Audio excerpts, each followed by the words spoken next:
Welcome back to Maple Leafs Media. As always, I'm Jake Varco, and today I'm joined by Jori. How are you doing?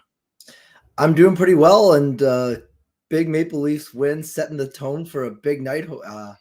That's You got to be feeling good after that one. I think. I mean, really, to put it long and short, the nail biter to be sure, but feeling real good after that one. I think. Definitely a nail biter. It was a little closer than you would have liked that then there. Being outshot 14-7 in the last period, holding a lead. That's definitely not ideal, but the Toronto Maple Leafs close it out. They emerge victorious, and Ilya Mikheyev comes up in the clutch with a pair of empty net goals there. Yeah, that last few minutes there was, and it's even beyond that, really dating into the kind of the middle, and even by the time they scored that second goal, it was just a Tampa Bay onslaught and just unbelievable work by Jack Campbell there to weather the storm and save the Maple Leafs bacon a couple of times. He had that one save even earlier. I believe it was even in the third period. I don't recall, but I mean that across that the save where he went across to stone Steven Stamkos. I mean, what a showing by the Maple Leafs. What resilience. Bend did not break, and then to finally cash in those two empty netters, just sealing the victory. Just enormous stuff from the Maple Leafs there. And Hurt Locker 66 says that save on Stamkos is what won that game. And I mean, it was definitely quite a contribution from Jack Campbell. That save was amazing, and that's one that if the Toronto Maple Leafs end up having success in this series, you can look back on that save and say that could have been a turning point in the series, really shutting the door in a big time moment on Steven Stamkos, a known goal scorer. Absolutely, just enormous stuff, and the whole game, Campbell was really dialed in. He had the shutout going for a really long stretch. Finally, they break through on the power play. It was Ross Colton that finally cracked the Jack Campbell goose egg. But I mean, he was really phenomenal and just spectacular stuff from him. Really keeping the Leafs in it for long stretches, especially as the game wore on. And you got to be so pleased with the way that he's really come on at the end of the season, and then now in the playoffs, it was really a big question mark for a long period. There was a lot of talk. I mean, I remember coming on here in February, March, and it was all what's going on with the Maple Leafs goaltending. Is Eric Shalgren going to have to start playoff games? And the way that Campbell has come in and just provided such a steady presence in the last three games, and obviously, second game notwithstanding, it got a little out of hand at times, but for long stretches, even of that game, I don't think I'd venture to say he was the issue. And then, of course, game one and game three, so huge, so fantastic from him. Just awesome to see. And what I've really loved from Jack Campbell, specifically in game one and game three here tonight, is his composure. He looks relaxed, composed in net, and he just looks like he's going out there playing hockey. He's really simplifying his game, and it's paying dividends for him and the Toronto Maple Leafs. He needs to continue shutting the door if the Maple Leafs want to have this success. Yeah, and goalies obviously are so unpredictable. There's so much variance with the position, right? But I mean, Campbell just has done so many things well, I think, this series. Something that I think stands out to me is his rebound control has been spectacular. And that was something I think that he maybe struggled with for stretches during the regular season. And I'm sure he would be the first to kind of admit that he was kind of off his game at times. But when he's dialed in and when he's really absorbing those pucks and there's nothing bouncing off of him, he looks the part of that, Vesna candidate that we saw at the beginning of the season from him. Definitely, I remember back first month of the season, everyone was talking about him being a legitimate Vesna contender at the time, and he was impeccable through the first month and a half of the season, and then afterwards a real fall off, and that could have been plagued by injury potentially. But uh, at the end of the season, he started to perform a little bit better when he returned from that injury, and never really got a chance to get in a groove though. He was often being sat due to a lot of protecting the players from injury heading into the postseason, and now in the postseason he's performing in the big time moments. That's what you love to see. Exactly. And that's really all you can ask of the guy, right? I mean, we talked for so long throughout the season that it only mattered when the playoffs rolled around, and there was all this talk that the regular season wasn't the test, the playoffs was the test. So obviously you would have liked Campbell to perform in the regular season at times, and this, that, and the other. But I mean, push comes to shove, show up for the playoffs, right? And he's done that and then some. Exactly, and he showed up in the playoffs last year as well. Jack Campbell was not the issue for the Toronto Maple Leafs in last year's playoffs. Don't want to dive into that too much, but he held his own in last year's playoffs as well. Yeah, he's again, he's really shown a lot of resilience. I mean, I don't think that there's any better word for it. He gets in there and he battles. And again, someone that's maybe a little bit more of a goalie scout could tell you exactly what he does. But even as someone that I can watch the guy and I can say he is dialed in and he is just stopping pucks, man. And that's the name of the game. That's what you got to do as a goalie. Definitely, and you mentioned resilience, and not only has he been resilient facing injuries this season, but really throughout his whole career, he's faced adversity, playing in the ECHL at one point. Now the starting goaltender for the Toronto Maple Leafs in the playoffs. Yeah, no bigger stage, truly. I mean, the playoffs, and then for the Toronto Maple Leafs, and the way he's remained composed is just such a testament to the resilience. I mean, that's really the word, right? It's just been awesome. Definitely, and I think it's no secret, Jack Campbell. We've been talking about him quite a lot to start this show. He is the first star of the game. Really saved the game towards the end there for the Toronto Maple Leafs. 32 saves on 34 shots in this game. And again, faced 14 shots in that third period. Really made some crucial saves for this win. Absolutely. And I mean, I listen, I'm no math whiz, but I mean, listen, that's 32 saves on 34 shots. That's got to be a 920, 930, even approaching, I don't know if it's approaching 940, but certainly in that, in that elite range, right? I mean, he was really great out there. I mean, the Maple Leafs needed him to be good, and he was spectacular. He was better than good. He was great. And I mean, I noticed a lot of these saves that he's making, they weren't just shots in the chest. He had some big time saves in this game as well. So, big time props to Jack Campbell for this performance. Huge props to him. Absolutely. And tonight's second star of the game, got to give it to David Kampf out there. Had a big time goal. And I mean, this is a guy who's been grinding all season long. Not too many people knew much about him prior to this season, and he's really solidified his role on this Toronto Maple Leafs team. Yeah, I mean, to put it lightly, he's solidified his role. I mean, you think back to the summer, and I mean, you see all those tweets about who is this guy? He doesn't score goals. I mean, what's his deal, right? And then he comes in and he's coming in the clutch. He's been so awesome in the playoffs. It's been such a pleasure to watch him kind of, I wouldn't say blossom is the word necessarily, but just he's turned it up a notch. He's cranked it up to 11. He's potted a couple of huge goals. He obviously in game one had that enormous goal as well. He's done everything he's been asked to do. He's been a strong defensive presence. He's chipped it offensively now, and it's super exciting to see him do so. Definitely, he's a very valuable center that can play both ways, two way forward for the Toronto Maple Leafs, and he's someone that he to me he embodies what you want in a playoff player, a playoff performer. David Kampf is one of those type of players that can help push you over the top in a do or die moment, and Exactly. we saw him here today, Yeah, for sure. chipping away. It's exactly no, and just kind of to really add to that point, right? You never know who your playoff performers are until you get to the postseason, but someone's got to step up, right? And was it gonna be Ilya Mikheyev, and he's also had his moments, and was it gonna be Pierre Engvall? He's maybe had his moments, or was it gonna be Wayne Simmons? That didn't really work out, or was it gonna be Kyle Clifford? We all know how that ended up, right? So someone had to step up, right? If the Maple Leafs were going to make some noise, and David Kampf, I think, has really answered the bell in a lot of really important respects.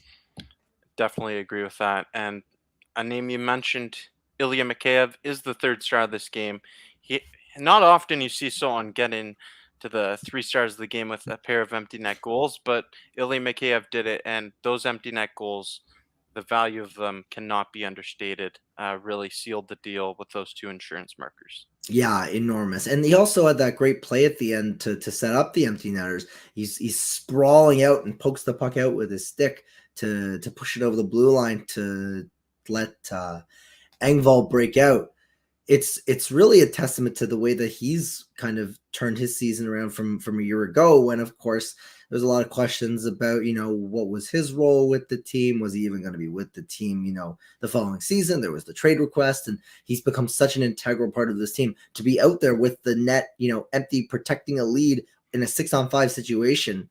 He's really been an awesome part of this team too. It's roses all around, right? You can't help but love what you're seeing from Ilya Mikheyev. Definitely, and you can't help but love what you saw from the Toronto Maple Leafs supporting cast here tonight. It wasn't, Austin Matthews, Mitch Marner, Nylander, Tavares. It wasn't the big core four scoring the goals tonight. No, you had Morgan Riley, Colin Blackwell, David Kampf, and then a pair of goals for Ilya Mikheyev. You need those contributions from the supporting cast in the playoffs if you want to have any sort of success. And I mean, we just saw it tonight. Absolutely. And you want to talk about, from this help from the supporting cast, the Ilya Lyubushkin play to set up the Blackwell goal. That was, who knew he had that in his bag of tricks, right? That was so out of character. The panel at the broadcast at the intermission, Elliot Friedman was joking that he spoke with an Arizona player that basically said, great guy, battles hard, but keep the puck off his stick. And then he apparently texts him during the intermission going, did you see the pass? I mean, nobody thought that Ilya Lyubushkin had that in him. I didn't think Ilya Lyubushkin had that in him. And it was a great play to set up the goal. And we can talk a little bit more about, what Lyubushkin brought tonight. I wasn't a fan necessarily of some of the other stuff he was doing, particularly the defensive zone, which is where you expect him to be a contributor. But I mean, it's just the importance of the supporting cast contributing. Yeah, I mean, not his best night defensively, and as someone who is a defensive-oriented defenseman, you would like to see him step that up, especially now in the playoffs. But I'll take the contributions offensively from Ilya Lyubushkin tonight. I just want to see him clean it up on the back end next game. Yeah, and he was out there with the Matthews line, and there was a stat that got posted on Twitter by Chris Johnston of, I guess now it's the Toronto Star, and he's also with TSN. With TSN, and he's with Steve Dangle. He's with just about everybody now.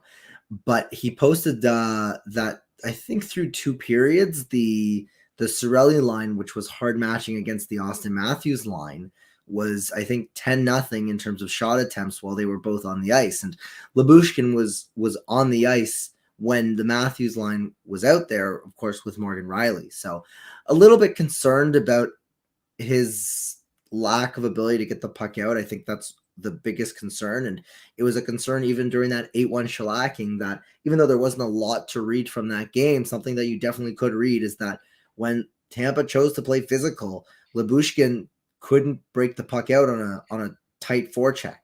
So he got hemmed in a number of times. That line got hemmed in a number of times, especially in the third period. And it's something that is at least concerning. I don't know if it's something that you want to take him out of the lineup over. I think that he's effective as a supplementary defenseman. I don't think that he's one of their top 4 guys necessarily, but something to keep an eye on. And it's something they've got to clean up. Yeah, that's definitely concerning. Anytime your line's being outshot by a margin that wide, that's really concerning. But question for you: going into Game 4, would you make any changes to this Toronto Maple Leafs lineup? It's tough to say. I mean, the easy answer is no, because they won, right? And I don't really think that there's a too strong an argument against that. Liljegren obviously is a really fantastic player in the Maple Leafs organization. He's so young and so enticing as a player. His numbers have been, according to I believe Natural Stat Trick and Evolving Wild and all the analytics sites, his expected goals numbers have been so. He's had a lot of problems battling in front of the net. It's something that he's really kind of struggled with, and it's enticing to put him back in, but does he really fit with the way that the Lightning, have that heavy forecheck? Sandin was recently activated. Do you want him in the lineup? I mean, again, it's tempting, but I mean, if Liljegren can't handle the size, Sandin's smaller. He's not as strong. He's a better puck mover maybe than Liljegren, but he's also been out for weeks, even maybe months at this point. So who knows if he's even particularly ready to go for a playoff role. It's difficult to say that you want to replace anyone. And of course, the last thing is the fourth line, which the fourth line was so fantastic tonight. I don't really see where a guy like Clifford or even Wayne Simmons, who, even though he's taking a lot of penalties, I think is more of an impact player than Kyle Clifford when push comes to shove. I don't know where they slot in either. So, in a long-winded way, I guess the answer is no. And you know what? I agree with that assessment. I don't think if it ain't broke, don't fix it, as the old saying goes. And you got to stick with this lineup going into game four. I feel Jason Spezza, I thought he looked good out there tonight. He was actually flying out there at some points. And you like to see that from your veteran, finally getting back into the lineup, back into the playoffs. And this is a guy who's in the playoffs in the past few years. I think back to that Columbus series in the play-in round. I mean, he's been a bit of a spark plug for this Toronto Maple Leafs team. I remember him dropping the gloves and really igniting a spark for the Maple Leafs comeback win over Columbus. So Jason Spezza definitely has a lot to offer in terms of what he does for the locker room, and I mean, he's also very experienced out there on the ice. So I think he's got a lot to offer for the Maple Leafs in these playoffs. And then on the back end, I don't really think he changed anything either. Yeah, and just going to kind of the Spezza point, he's been so amazing for them in the past. Against Montreal, he was a really huge contributor as well. He's always been really important to this team, right? And he's always kind of been a depth guy, but he's underrated in a lot of respects, right? He's important to this team, right? And I didn't really agree with scratching him in the first game necessarily, and obviously the second game as well. Keefe kind of framed the series as the money quote was that it was going to be borderline violent, right? And obviously that was the case in games 1 and 2, and even to a certain degree, it was in game 3. But if you're gonna frame the series that way, you're not gonna make space in your lineup for key contributors like Jason Spezza, right? It becomes difficult to put them in because you've already kind of set yourself up where you feel that you need the grit and the heavy players as opposed to the guys that are going to be moving the puck in the right direction, like a Jason Spezza. Yeah, and that borderline violent, that whole game plan didn't really work out. Game one, we saw what happened with Kyle Clifford. I don't know if he got caught up in the moment with the fans there or what, but he's a veteran. He can't be making those mistakes. Game two did not work out. Game three, you put in the veteran and Jason Spezza, it works out. I think you got to go back to it. And he offers a lot in terms of what he can do, not only in the locker room, but power play too. He's a very valuable asset there. Yeah, and if you're not gonna have Liljegren out there, that's a piece of that second power play unit that is removed from the lineup, right? So you need to put someone else in there. So Spezza for big chunks of the season was a part of that second unit and was a part of a very successful second unit. So if you're going to swap them in, you can almost look at it as like a 1-for-1 swap where you take out Liljegren's maybe skill and you put in a Justin Hall who maybe not quite as skilled as Liljegren, but maybe a little bit of a bigger body in front of the net. And that's not to say that he's a rough and tumble defenseman, but certainly I'd say that he's a lot stronger in the net front than a guy like Liljegren. And then where you're kind of giving up the skill on the back end, you're kind of putting that back in the lineup when you're working with Spezza over a guy like Wayne Simmons or a guy like Kyle Clifford, although unclear at this point if Clifford, even draws in given the suspension that, cost the team a little bit. And obviously the ejection from the first game, right, which sparked the team, but also left them down forward.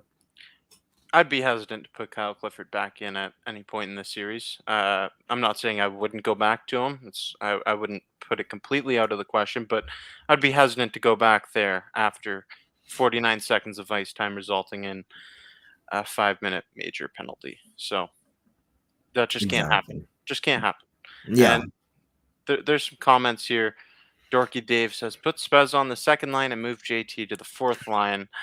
JT doing nothing. And you know what? John Tavares, he hasn't been producing offensively, no, but if he's not noticeable, is it always a bad thing? You know what? I can't help but chuckle at this because we were having this discussion during the regular season. Is John Tavares overpaid? Right? He brings so much more to this team than just offensive input. Now with that said, or rather output, excuse me. Now with that said, I don't disagree with either of your commenters that JT is such an integral part of this team that you need his contributions. He hasn't been himself. He hasn't been that elite, top six, borderline first line centerman. I'd argue centerman on first line centerman on a lot of teams. He hasn't been that in this series. And for the Maple Leafs to go deep in the playoffs, they need their guys to be clicking. You're not gonna get very far with, half of your 1-2 dynamic, centerman punch basically operating at a fourth line level, right? Moving into the fourth line, maybe a little extreme. I can understand, it's the passion that unites us all, right? We're all fired up, but yeah, Tavares has got to do more, right? I mean, that's not a lie, but don't discount the other things he brings. And here's a really important thing to even from this game. Until like the third period, the Maple Leafs won, I think, all but 2 defensive zone draws. And Tavares was just cleaning them out. And they mentioned it on the broadcast. He was over 70% in this game. He was, I think, over 75% or so. He was hovering around that mark in the second game. And in the first game, he was in that 70-ish percent as well. He has been just dominating the defensive zone in terms of faceoffs. And while I'm not the biggest proponent of that the faceoff is the end all be all, there's one place that the faceoff is extremely important, and that is the defensive zone. And he has been just absolutely annihilating the Tampa Bay Lightning in the defensive zone and the faceoff dot. I think that's a great point you bring up, Jory. I mean, I feel that that's a very important statistic. Face-off draws are very important. Jason Spezza was rather dominant in it last season. John Tavares is someone who can really win some big-time face-offs and some big-time moments, and that can go unnoticed. That's definitely something that flies under the radar of a lot of people, but what winning a face-off does for you in your defensive zone is it's vital. You get possession, you get the opportunity to clear the puck out of your zone. I mean, that's a very undervalued statistic for John Tavares. And yes, he needs to step it up offensively for this team to succeed. But I mean, the but is just we just need to see that. Yeah, I totally agree, right? The defensive zone draws are so important just based on the fact that you lose that face off and all of a sudden they're setting up and they've got the cycle set up. So you need to disrupt that cycle. And the best way to disrupt that cycle is to not let it get started. And Tavares has been so important in terms of winning those defensive zone draws. And the Maple Leafs were the top team in the league by faceoffs this year, right? So they're well accustomed to winning, all kinds of D zone draws. And I mean, it's a part of the gig, right? Tavares is an offensive contributor, and you'd like to see him putting points on the board, but he's still defensively, I think, he's made his mark in many respects. I think don't discount what Tavares brings because he's still important. I mean, listen, something to think about too is he's gonna draw a tough matchup, and that's one less tough matchup that an Austin Matthews is going to have to go after, right? Exactly. I mean, it's like what we saw implemented against the Toronto Maple Leafs last season, and I know there was a big difference in where the teams are seated. Montreal last seed in the playoffs, Toronto one of the top, and this year the teams are rather even. But really, there is a correlation there, and uh, John Tavares definitely needs to produce more offensively. But I think overall he's been steady in the face-off draw. That's something that's very valuable, and he just needs to produce more offensively, and this team's going to be good. Yeah, and I mean, I saw a statistic also at the beginning of the broadcast, and I don't recall. Obviously, I don't know how many shots he had at the end of the game, but he and Nylander they're both firing the puck at the net at a pretty good clip. Nylander had, I think, 8 shots before tonight's game, and I think Tavares also had a couple of. He may not have had that many, but he's also, he's had a decent clip of shots, right? So, I mean, listen, they're not shooting on. They're not shooting on. I don't know, pick your back. They're not shooting on Eric Shalgren, right? They're shooting on Andre Vasilevsky. So, Yeah, I mean, it doesn't get much tougher than that. So definitely it'll it come. doesn't. It doesn't. And if you haven't already, please make sure you smash the like button, hit the notification bell to be notified every time new content's being released here on Maple Leafs Media, doing post game shows all the way throughout the playoffs for as long as the Maple Leafs are in it. And who knows?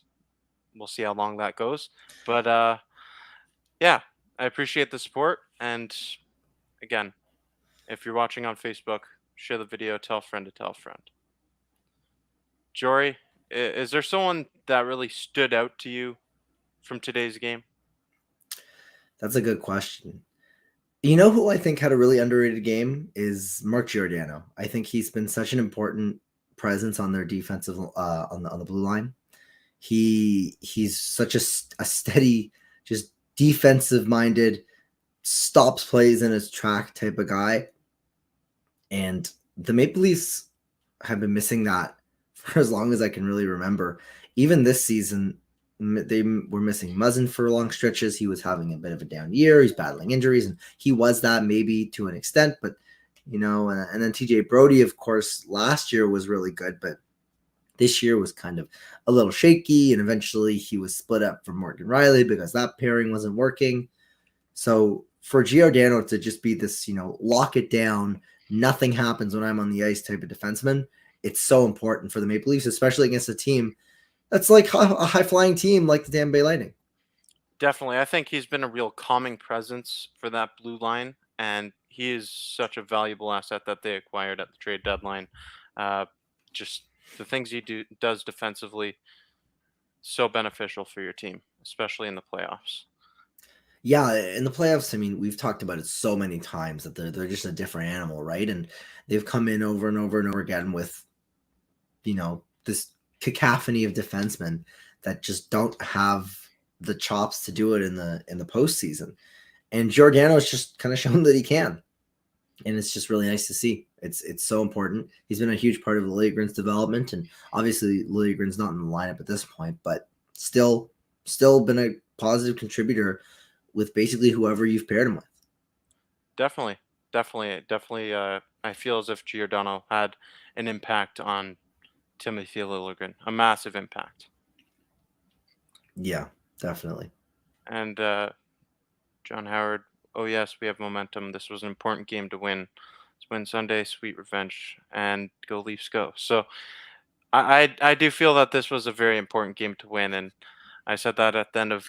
I mean, obviously, every game in the playoffs is an important game, but I feel as if this one had a bit more meaning behind it.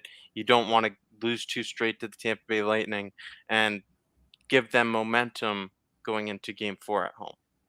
Yeah, it's an interesting discussion because every playoff game is obviously important, right? But the leverage continues to grow as the series progresses. Game two is more important than game one. Game three is more important than game two, four, three, so on and so forth, right? So obviously losing game two wasn't ideal, but you walk into Toronto with a 1-1 split, which again, you want to win both home games, but not catastrophic. But to win tonight's game is really important. It kind of sets the tone because they're going to be back in Tampa on Sunday, and it gives them again some flexibility, right? I mean, they almost to a degree steal home ice advantage back, and there's obviously 2 games at each place to left. There's 4 games left in the series hypothetically, but it gives the Leafs a chance to in the best case scenario win it on home ice, and it keeps them in the series. It does, 100%. It does, and I feel as if that it should give them momentum seeing the W in the box score afterwards, but I feel as if Tampa Bay might actually have some momentum going into the early stage of the first period of Game 4, considering the onslaught that we saw in that third period. Great job denying him, great job by Jack Campbell denying the Lightning of anything, but I do feel as if there's going to be some carryover of momentum that we saw in that third period. Well, I think that would be kind of interesting because you look at the last three first periods and it's been all Maple Leafs all three times. The Leafs have been the better team for 59 minutes and 97 seconds of the first period so far, save for the goal by Hedman with 3 seconds left in game two. That kind of led to things obviously falling apart. I understand kind of where you might be concerned about momentum moving into game four, but I think until proven otherwise, I would expect the Maple Leafs to come out flying because every time they've come out and they've adjusted to whatever the Lightning have done, and they've controlled the play for the first periods. They have definitely controlled play early in the game, and that's something that's very valuable. And getting off to that great start early, and that's something that they hope to continue in Game 4. But we're gonna see. I mean, that was quite the onslaught at the end of the game there. Yeah, and Wolf Tank here in the comments on YouTube. Uh, Tampa will come out hard in the first 5 minutes of game four. I think that's a pretty good take. I think that Tampa is going to show some urgency because they have to show some urgency. If they don't come out with some fire, their season might be on the line at the end of the night. So I would definitely agree with that. But if the Maple Leafs can weather whatever Tampa has for them, I don't see any reason to believe that they can't win the first period again. And ideally, you can turn these first periods into first period leads because in game one and game two, obviously they didn't, but they controlled the play to a really significant degree. And then tonight, of course, they were able to convert those chances into actual goals. So if they're able to weather whatever Tampa has for them to begin Sunday's game, because I mean, I'm if I'm Tampa Bay, your season's starting to tick here. You need to kind of get moving. You weather that though, and it should be maybe not smooth sailing, but it's doable. It's super doable. Definitely, definitely. Careful with your words, as someone who has been following the Leafs for quite some time now. So careful with our words, but definitely, yeah, never smooth sailing. Smooth sailing is not a word in the Toronto Maple Leafs dictionary. No, There's pain, there's suffering, there's angst. Smooth sailing is not one of those words. there's some bumps along the way, up and down, up and To put it lightly, there's some bumps. definitely. Um, it should be interesting to watch, and it's going to be interesting to see if the Toronto Maple Leafs can put an end to Andrei Vasilevsky's streak following playoff losses. 15-0 since 2019 after losing a game in the playoffs.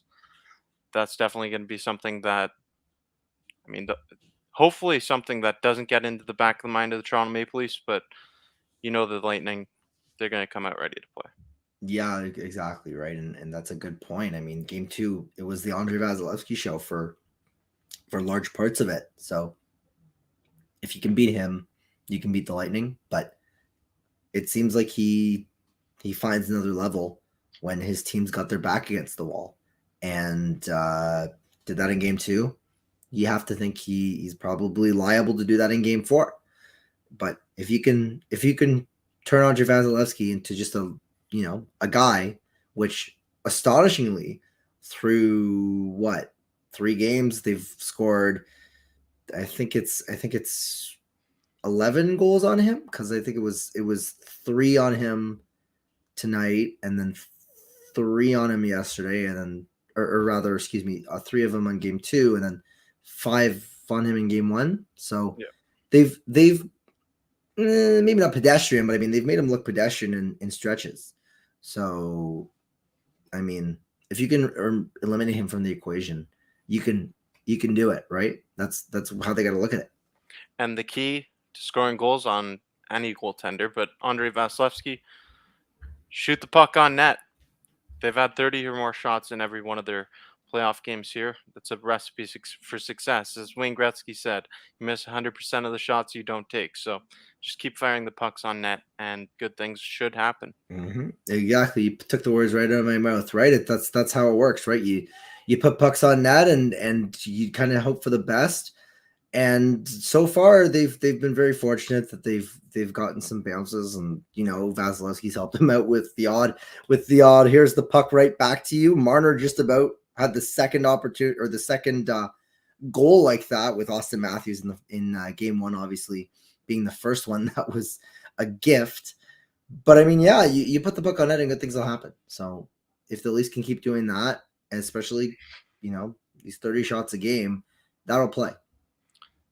Yeah. And a question for you. Through the first 3 games of the series, how do you assess the play of Austin Matthews and Mitch Marner? I would give him a very strong mark. So I'd say at least an A, maybe even an A plus. Right? I mean, they've been very good. They've racked up the points. I think Marner's really silenced the critics in a lot of respects. He was flying tonight. He was flying in game one. He was pretty good in game two, all things considered, as well. I mean, he had a couple of points. He had a goal and an assist at least. I don't recall if he had a point on all 3 goals. I know he definitely had a goal and an assist. But they've been great. I mean, they've both been really awesome. I've been pretty pleased with them. The pressure's not on them to perform at this point. The pressure's almost on the Tavares Nylander duo to get rolling, because the Matthews and Marner duo have done their job. They've been really good. Absolutely. Those two they've really played well. Like you said, you gotta give them a high grade mark for this performance they've had through the first 3 games of the playoffs. Mitch Marner's already tied his uh, playoff total from last season, and he's only played in 3 playoff games. So that's really telling, and not as many mental errors from them this season. So they really look like they're a motivated group, and that's exactly what you want to see. Yeah, I mean, listen, it's impossible to know. No one can tell the future, right? But that duo clicking really kind of changes things, and the fact that duo, I would argue, both of them are better players this year than they were last year, which is saying something because of how good they were even last year, right? And playoffs come around, and both of them kind of go cold, and we all know how that ends. But this year, both of them come into the playoffs rolling and are showing up for the playoffs, and that's really all you can really ask of those guys, and that they perform, and they've done so to a very admirable degree. Absolutely, absolutely.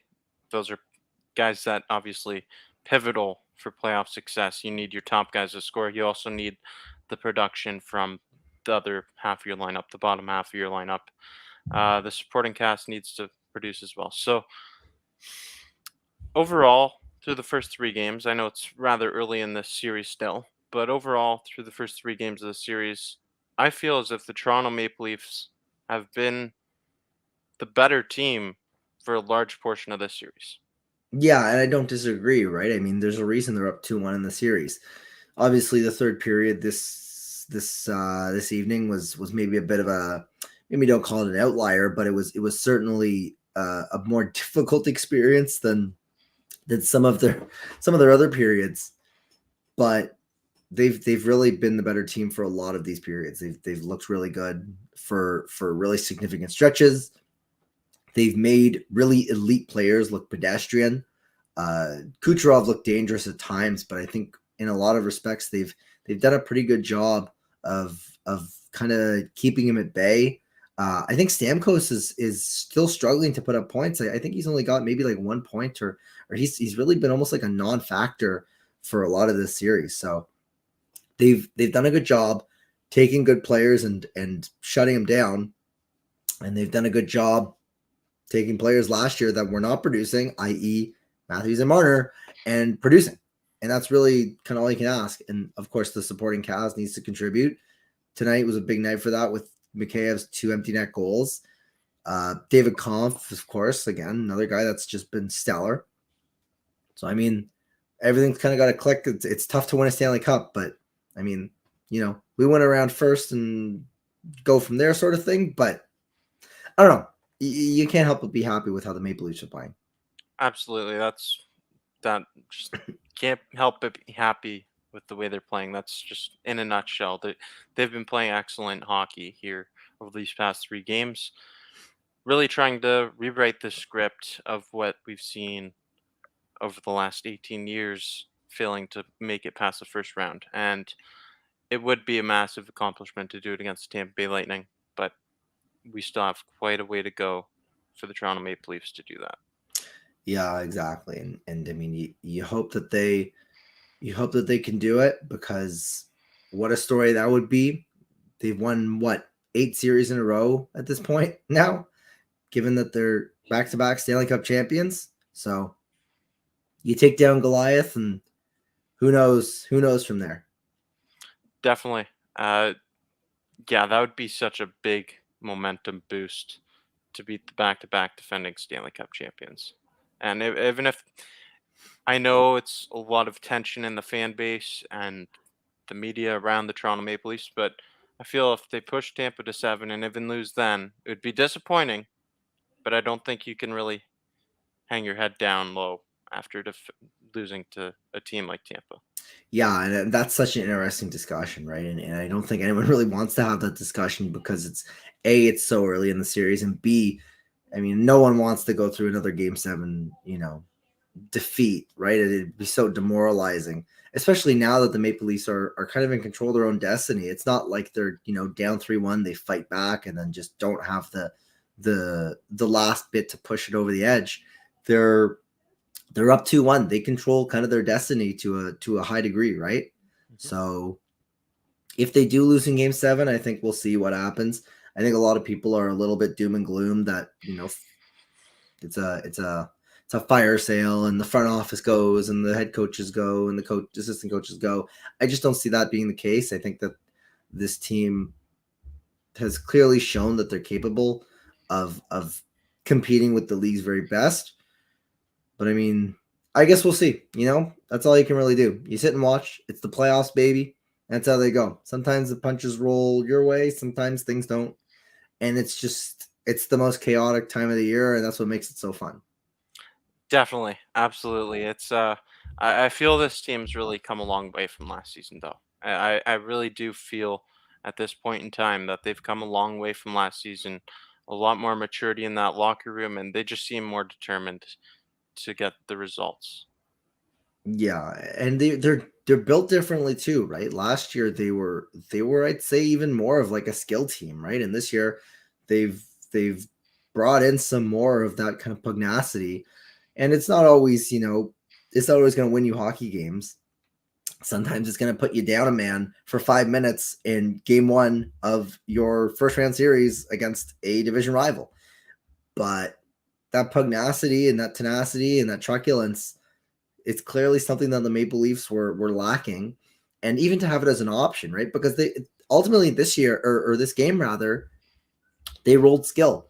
They rolled Spezza and they rolled Kerfoot on their fourth line, and then Kerfoot got bumped up, and they rolled Bunting instead on the fourth line, which is a pretty skilled fourth line, right? So I think that the option to roll how they see fit is a important kind of addition, important adjustment that they've made for this year. And even though the fourth line is not going to necessarily win you a series, it can certainly lose you one, in my opinion. And I think they've done a good job really kind of remedying somewhere that they were lacking in years past. Definitely, and I agree with that statement as well. Like it's not going to win you a series, but it can definitely help contribute to that. And if you lose a series, it can definitely help contribute to why you lost the series. The Toronto Maple Leafs, they got a little bit more gritty, and you're seeing that up front. I think Michael Bunting, massive implications on that top line this year. Definitely. And I think that's actually something that just kind of before we kind of move along, I think is really kind of interesting, is the decision to take Bunting off that line was something I think is worth keeping an eye on. I don't know if it's something to be concerned about yet. He might even just be on the first line when Sunday rolls around, but definitely something I think to keep an eye on. Yeah, I was kind of shocked when I saw that play out because I wasn't expecting to see Alex Kerfoot up on that top line again, Michael Bunting down on the fourth line. So definitely something to keep an eye on. Yeah, and Kerfoot's been a playoff contributor. He was so important in that Montreal series. He's been really good even this series, I would say.